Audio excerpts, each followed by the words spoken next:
سلامونه دوستانو، راځئ چې په الماني ژبه باندې یو څو مهم لغتونه زده کړو. وایو نوي ته وایي نویه، وایي زوړ یا پخوانی دې ته وایي الټ، وایي ځوان یو زوړ وي یو ځوان وي، ځوان ته وایي یونګ ځوان. وایو ښه په الماني ژبه وایي ګوټ، ښه. د دې لغت ضد ده خراب یا بد ته په الماني ژبه وایي شلیش، وایي خراب. دوستانو دغسې کولی شئ لغتونه، جملې او د الماني ژبې ډېر مهم اصطلاحات له ما سره زده کړئ. یوټیوب چینل هم شته، د یوټیوب چینل نوم لاندې مې لیکلي وي په هر ویډیو کې، ناصح احمدزی کولی شئ هلته هم ورشئ.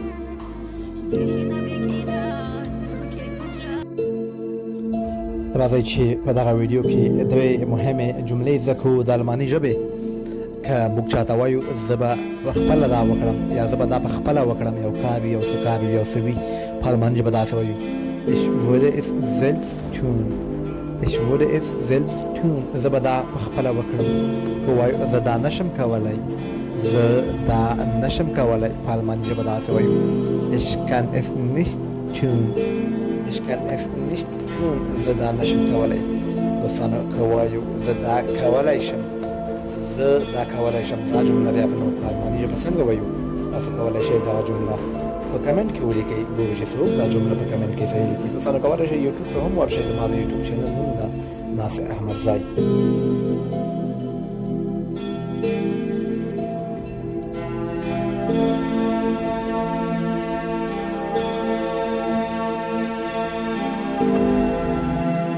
د الماني ژبې روانې خبرې، جملې، اصطلاحات او لغتونه زده کوو.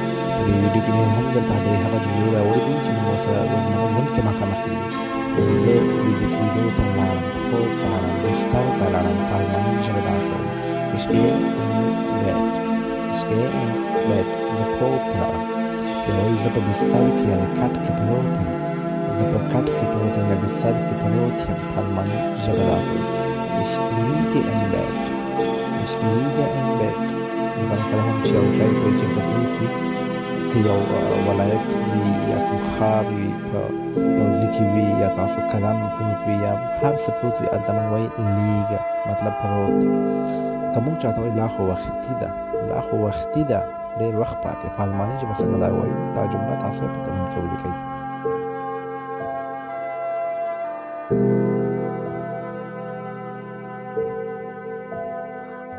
دوستانو راځئ چې درې مهمې جملې زده کړو چې موږ او تاسو روزمره دغه کارونه کوو. نو په الماني ژبه څنګه وایو؟ وایي زه پخلنځي ته ځم، یعنې اشپزخانې ته ځم، په الماني ژبه داسې وایو ich gehe in die Küche، زه پخلنځي ته ځم.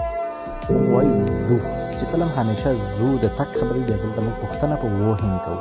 او که موږ په یو ځای کې موقعیت لرو، په یو ځای کې موږ یو، دلته په الماني ژبه کې موږ استفاده په پوښتنه کې وکړو. وایي زه په پخلنځي کې یم، وایي چېرته یې wo bist du، نو موږ وایو زه په پخلنځي کې یم، په الماني ژبه داسې وایو ich bin in der Küche، زه په پخلنځي کې یم. مثلا که موږ چاته وایي څه شی پخوئ، په الماني ژبه دا جمله څنګه وایي؟ تاسو په کمنټ کې ولیکئ.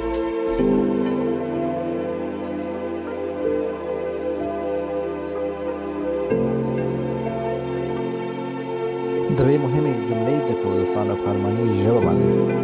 راځئ چې زده کړو او خوند ترې واخلئ. وایي هغه زما سپکاوی وکړ، هغه زما توهین وکړ، په الماني ژبه داسې وایي er hat mich beleidigt، هغه زما سپکاوی وکړ. یا موږ وایو هغه کوچنی دی یا زیرسن دی، هغه زیرسن دی، په الماني ژبه داسې وایو er ist minderjährig، هغه زیرسن دی. دلته زیرزندان اکثر معاف وي، موږ وایو بخښنه ورته وکړه، معاف یې کړه. ولکه د ماشوم د کوچنی د په الماني ژبه داسې وایو vergib ihm، وایي بخښنه ورته وکړه. مثلا څنګه وایو چې هغه دوه ځلې ماته کنځلې وکړې، بیا کنځا کوي، په الماني ژبه دا جمله څنګه وایي؟ تاسو یې په کمنټ کې ولیکئ.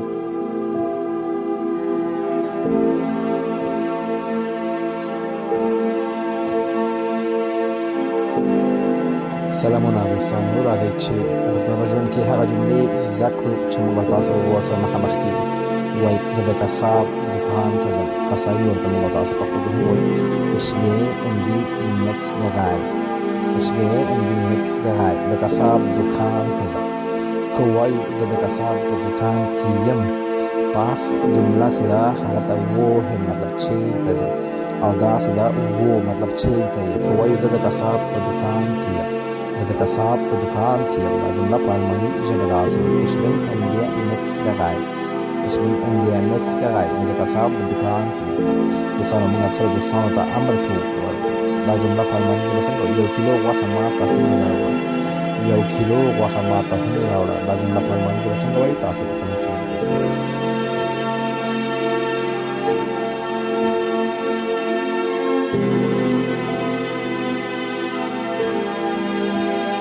درې جملې زده کوو، نورې هم ښایسته جملې دي زده کړئ.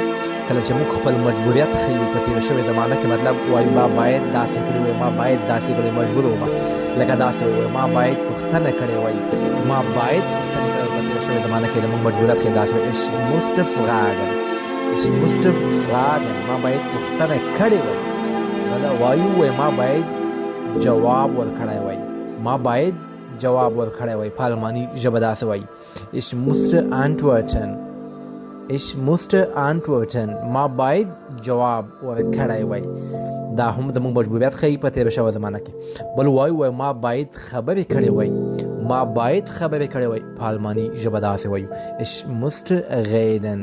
ich musste reden هم وایو، sprechen هم وایو. زده کړئ. یوټیوب ته هم ورشئ. ناصح احمدزی د یوټیوب نوم ده. لایک او کمنټ فالو مهم نشي. راځئ چې په دغه ویډیو کې درې مهمې جملې زده کړو د الماني ژبې. که موږ چاته وایو زه به په خپله دا وکړم، یا زه به دا په خپله وکړم، یو کار وي، یو څه کار وي، یو څه وي، په الماني ژبه داسې وایو ich würde es selbst tun. ich würde es selbst tun. زه به دا په خپله وکړم. که وایو زه دا نشم کولی، زه دا نشم کولی، په الماني ژبه داسې وایو ich kann es nicht tun. ich kann es nicht tun. زه دا نشم کولی. دوستانو که وایو زه دا کولی شم، زه دا کولی شم، دا جمله بیا په نو په الماني ژبه څنګه وایو؟ تاسو کولی شئ دغه جمله په کمنټ کې ولیکئ. ګورئ چې څوک دا جمله په کمنټ کې صحیح لیکي. دوستانو کولی شئ یوټیوب ته هم ورشئ. د ما د یوټیوب چینل نوم ده ناصح احمدزی.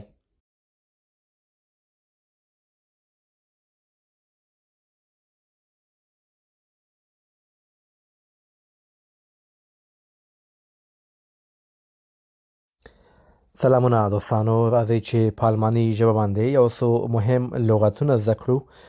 وایو نوی، نوي ته وایي نویه، نویه. وایي زوړ یا پخوانی، دې ته وایي alt، alt. وایي ځوان، ځوان، یو زوړ وي یو ځوان وي، ځوان ته وایي یونګ، یونګ، ځوان. وایو ښه، ښه، په الماني ژبه وایي good، good، ښه. د دې لغت ضد ده خراب یا بد، بد ته په الماني ژبه وایي schlecht، schlecht، وایي خراب. دوستانو دغسې کولی شئ لغتونه، جملې او د الماني ژبې ډېر مهم اصطلاحات له ما سره زده کړئ. یوټیوب چینل هم شته. د یوټیوب چینل نوم د لاندې مې لیکلي وي په هر ویډیو کې ناصح احمدزی. کولی شئ هلته هم ورشئ. سلامونه دوستانو، راځئ چې په الماني ژبه باندې درې مهمې جملې زده کړو. کله چې موږ چاته وایو زه نه غواړم له تا سره خبرې وکړم، زه نه غواړم له تا سره خبرې وکړم، په الماني ژبه داسې وایي ich will nicht mit dir reden. ich will nicht mit dir reden. زه نه غواړم له تا سره خبرې وکړم. او که موږ بیا چاته وایو ما یوازې پرېږده، ما تنها پرېږده، په الماني ژبه داسې وایو lass mich in Ruhe. lass mich in Ruhe. ما یوازې پرېږده. که موږ بیا ورنه پوښتنه کوو مګر ولې زما سره خبرې کول نه غواړې، مګر ولې زما سره خبرې کول نه غواړې، په الماني ژبه دا جمله څنګه وایو؟ تاسو یې په کمنټ کې ولیکئ. ګورو چې څوک دا جمله صحیح لیکي. اخر کې به زه هم درته صحیح جواب په کمنټ کې لیکم، خو اول تاسو ګورم څوک یې صحیح لیکي.